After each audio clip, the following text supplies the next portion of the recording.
সুপ্রিয় দর্শক, আসসালামু আলাইকুম। অনুসন্ধানী টাইম চ্যানেলে যুক্ত হবার জন্য আপনাকে অসংখ্য ধন্যবাদ। জানিয়ে দিচ্ছি আমাদের হাতে থাকা সর্বশেষ আপডেট।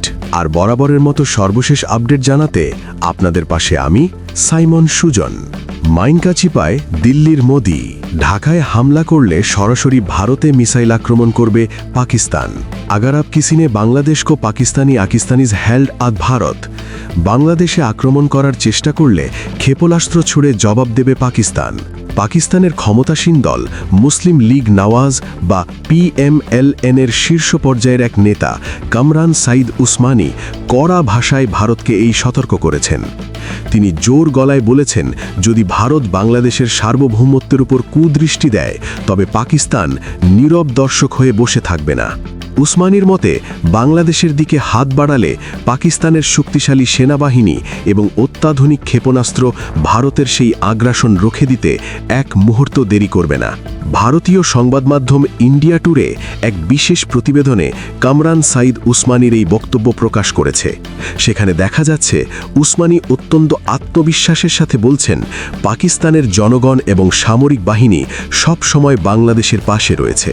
তার এই বক্তব্যের প্রেক্ষাপট হিসাবে তিনি উল্লেখ করেছেন ভারতের অখণ্ড ভারত মতাদর্শের কথা।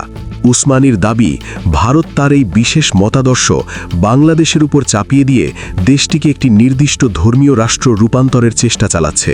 তিনি মনে করেন, বাংলাদেশের নিজস্ব স্বায়ত্তশাসন এবং স্বাধীনতার উপর ভারতের এই আধিপত্য বিস্তার করার চেষ্টা কোনোভাবেই মেনে নেওয়া হবে না। অতীতেও পাকিস্তান ভারতের আগ্রাসী মনোভাবের মুখোমুখি হয়েছে এবং বর্তমান পরিস্থিতিতেও তারা বাংলাদেশের সুরক্ষায় বড় কোনো সামরিক পদক্ষেপ নিতে পিছপা হবে না।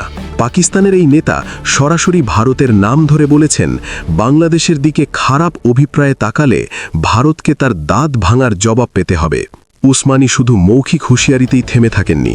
তিনি বাংলাদেশ ও পাকিস্তানের মধ্যে এক ঐতিহাসিক সামরিক জোটের প্রস্তাব দিয়েছেন। এই জোটের মূল লক্ষ্য হবে ভারতের সীমান্ত আগ্রাসন বন্ধ করা এবং দুই দেশের নিরাপত্তা নিশ্চিত করা। তিনি প্রস্তাব করেছেন যে নিরাপত্তার স্বার্থে বাংলাদেশে পাকিস্তানের একটি সামরিক ঘাঁটি স্থাপন করা উচিত এবং ঠিক একইভাবে পাকিস্তানেও বাংলাদেশের একটি সামরিক ঘাঁটি থাকবে। এই পারস্পরিক সহযোগিতার ফলে দুই দেশ সামরিকভাবে এমন এক অবস্থানে পৌঁছাবে যেখানে ভারতের পক্ষে কোনো ধরনের উস্কানি দেওয়া সম্ভব হবে না। উসমানী মনে করেন, পাকিস্তান ও বাংলাদেশের এই সামরিক অংশীদারিত্ব দক্ষিণ এশিয়ায় শক্তির ভারসাম্য পুরোপুরি বদলে দেবে। তার এই প্রস্তাব অনুযায়ী একদিকে পাকিস্তান পশ্চিম সীমান্ত থেকে এবং অন্যদিকে বাংলাদেশ পূর্ব সীমান্ত থেকে ভারতকে চাপের মুখে রাখবে। এর সাথে চীন যদি অরুণাচল প্রদেশ এবং লাদাখ সীমান্তে ভারতের মনোযোগ বিভক্ত করে দেয় তবে ভারতের জন্য তা হবে এক ভয়াবহ পরিস্থিতি। বাংলাদেশের সীমান্তে BSF-এর কর্মকাণ্ড নিয়েও উসমানী কঠোর সমালোচনা করেছেন। তিনি বলেছেন, BSF নিয়মিতভাবে বাংলাদেশের সীমান্তে সাধারণ মানুষকে বিরক্ত করছে এবং সীমান্তে অশান্তি দিয়ে রেখেছে। ভারতের এই ধরনের আচরণকে তিনি বাংলাদেশের সার্বভৌমত্বের জন্য বড় হুমকি হিসেবে দেখেন। কামরান সাইদ উসমানী আরও দাবি করেন, ভারতের হিন্দুত্ববাদী চেতনা এখন বাংলাদেশের সীমানায় প্রবেশের চেষ্টা করছে। তিনি ভারতের নীতি নির্ধারকদের মনে করিয়ে দেন, পাকিস্তান আগেও ভারতের বিরুদ্ধে কঠোর অবস্থান নিয়ে সফল হয়েছে এবং প্রয়োজনে আবারও সেই একই পথ অবলম্বন করবে। উসমানীর মতে, চীন পাকিস্তান অর্থনৈতিক করিডোর বা CPEC-কে যদি বাংলাদেশের বন্দরগুলোর সাথে যুক্ত করা যায় তবে তা কেবল সামরিক নয়, অর্থনৈতিকভাবেও ভারতকে কুণ্ঠাসা করে ফেলবে। এই পরিকল্পনাটি বাস্তবায়িত হলে বাংলাদেশ অঞ্চলের প্রধান অর্থনৈতিক শক্তিতে পরিণত হবে। এদিকে বাংলাদেশের পরিস্থিতি নিয়ে ভারতের অভ্যন্তরেও চরম উত্তেজনা বিরাজ করছে। সম্প্রতি ময়মনসিংহের ভালুকায় দীপু দাস নামে এক যুবককে পিটিয়ে হত্যার ঘটনার প্রতিবাদে ভারতের জম্মু ও কাশ্মীরে কিস্তুয়ারে একটি হিন্দু সংগঠনের পক্ষ থেকে বিক্ষোভ মিছিল করা হয়েছে। কাশ্মীরের ওই বিক্ষোভে নেতৃত্ব দেন সনাতন ধর্মসেবার প্রেসিডেন্ট মহন্ত রাম শারণ দাস আচার্য। কর্মসূচির অংশ হিসেবে সেখানে বন্ধ ঘোষণা করা হলে কিছু দোকানি তাদের ব্যবসা প্রতিষ্ঠান বন্ধ রেখে সংহতি প্রকাশ করেন। উক্ত বিক্ষোভে অংশ নিয়ে জম্মু কাশ্মীর বিধানসভার বিরোধী দলীয় নেতা ও বিজেপি নেতা সুনীল শর্মা দাবি করেন যে বাংলাদেশ ও পাকিস্তান ইস্যুতে প্রধানমন্ত্রী নরেন্দ্র মোদী চুপ থাকবেন না। তিনি মনে করেন মোদি বিশ্বের সকল হিন্দু, বিশেষ করে বাংলাদেশের হিন্দুদের জন্য এক আশার প্রতীক। সুনীল শর্মার মতে 2047 সালের মধ্যে ভারত সামরিক ও অর্থনৈতিকভাবে সুপার পাওয়ার হওয়ার পথে রয়েছে, আর এই অগ্রযাত্রা বাধাগ্রস্ত করতে কয়েকটি দেশ ভারতকে যুদ্ধ পরিস্থিতির দিকে ঠেলে দেওয়ার ষড়যন্ত্র করছে। এই বিজেপি নেতা আরও দাবি করেন যে যুক্তরাষ্ট্র ও চীনের মতো দেশগুলো নরেন্দ্র মোদীকে ভয় পায়। বাংলাদেশের চলমান অস্থিতিশীলতাকে বিদেশি উস্কানি হিসেবে উল্লেখ করে তিনি মন্তব্য করেন যে 2026 সালের ফেব্রুয়ারিতে নির্ধারিত নির্বাচন বিলম্বিত করার লক্ষ্যেই বাংলাদেশে এই বিক্ষোভগুলো আয়োজন করা হচ্ছে। ইকোনমিক টাইমসের সূত্র ধরে তিনি দৃঢ়তার সাথে পুনর্ব্যক্ত করেছেন, প্রতিবেশী দুই দেশ পাকিস্তান ও বাংলাদেশের উদ্ভূত পরিস্থিতিকে মোদিজি অবশ্যই পদক্ষেপ নেবেন। বাংলাদেশ ও ভারতের বর্তমান সম্পর্কের শীতল অবস্থার পেছনে আরও কিছু সুনির্দিষ্ট কারণ রয়েছে।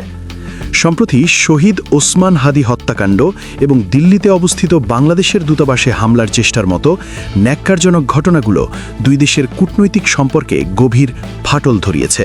বাংলাদেশের সাধারণ মানুষ ভারতের এই আধিপত্যবাদী আচরণের বিরুদ্ধে তীব্র ক্ষোভ প্রকাশ করছে, আর এমন মুহূর্তে পাকিস্তানের ক্ষমতাসীন দলের নেতার পক্ষ থেকে বাংলাদেশের সুরক্ষার কথা বলা এবং সামরিক সহায়তার আশ্বাস দেওয়াকে অনেক বিশ্লেষক অত্যন্ত তাৎপর্যপূর্ণ বলে মনে করছেন। যদিও বাংলাদেশ সরকারের পক্ষ থেকে এখন পর্যন্ত পাকিস্তানের এই প্রস্তাব বা মন্তব্যের বিষয়ে কোনো আনুষ্ঠানিক প্রতিক্রিয়া জানানো হয়নি, তবে জনমনে ভারতের আগ্রাসনের বিরুদ্ধে একটি শক্তিশালী জোট গঠনের আকাঙ্ক্ষা পরিলক্ষিত হচ্ছে। পাকিস্তানের পক্ষ থেকে এই সরাসরি সমর্থন ভারতের জন্য একটি বড় মনস্তাত্ত্বিক চাপ সৃষ্টি করেছে। ভারতের চারপাশের প্রতিবেশী দেশগুলো ক্রমশ দিল্লির প্রভাবমুক্ত হওয়ার চেষ্টা করছে। এর মধ্যে বাংলাদেশের স্বাধীনতা ও সার্বভৌমত্বের প্রতি ভারতের অসম্মানজনক আচরণ এবং বিএসএফের সীমান্ত হত্যা সাধারণ মানুষকে ভারতের প্রতি বীতশ্রদ্ধ করে তুলেছে। আর পাকিস্তানের এই নেতাও এই সংবেদনশীল জায়গাটিতেই আঘাত করেছেন, বলেছেন বাংলাদেশ আর একা নয়, ভারতের সামরিক শক্তিকে মোকাবেলা করার জন্য পাকিস্তানের পারমাণবিক এবং ক্ষেপণাস্ত্র শক্তি এখন বাংলাদেশের রক্ষা কবচ হিসেবে কাজ করবে। ভারত যদি এভাবেই বাংলাদেশের অভ্যন্তরীণ বিষয়ে হস্তক্ষেপ অব্যাহত রাখে, তবে অদূর ভবিষ্যতে দক্ষিণ এশিয়া এক ভয়াবহ সংঘাতের সম্মুখীন হতে পারে, যেখানে ভারত নিজেকে সম্পূর্ণ একা খুঁজে পাবে। বাংলাদেশ একটি স্বাধীন ও সার্বভৌম রাষ্ট্র হিসেবে নিজের সিদ্ধান্ত নিজেই নিতে সক্ষম, আর সেই সার্বভৌমত্বের রক্ষায় পাকিস্তান যদি সামরিক সহায়তার প্রস্তাব দেয়, তবে তা ভারতের জন্য অবশ্যই উদ্বেগের বিষয়। পাকিস্তানের ক্ষেপণাস্ত্রের নিশানা আর বাংলাদেশের দৃঢ় অবস্থান ভারতকে যে চ্যালেঞ্জের মুখে ফেলেছে, তার সমাধান দিল্লির হাতে নেই। সুপ্রিয় বন্ধুগণ, আপনার মূল্যবান মতামত জানিয়ে দিন আমাদের কমেন্ট বক্সে। সেই সাথে আমাদের চ্যানেল সাবস্ক্রাইব করতে মোটেও ভুলবেন না, যাতে এমন সব গুরুত্বপূর্ণ বিশ্লেষণ আপনার কাছে পৌঁছাতে পারে। Thanks for watching my video. Allah হাফেজ।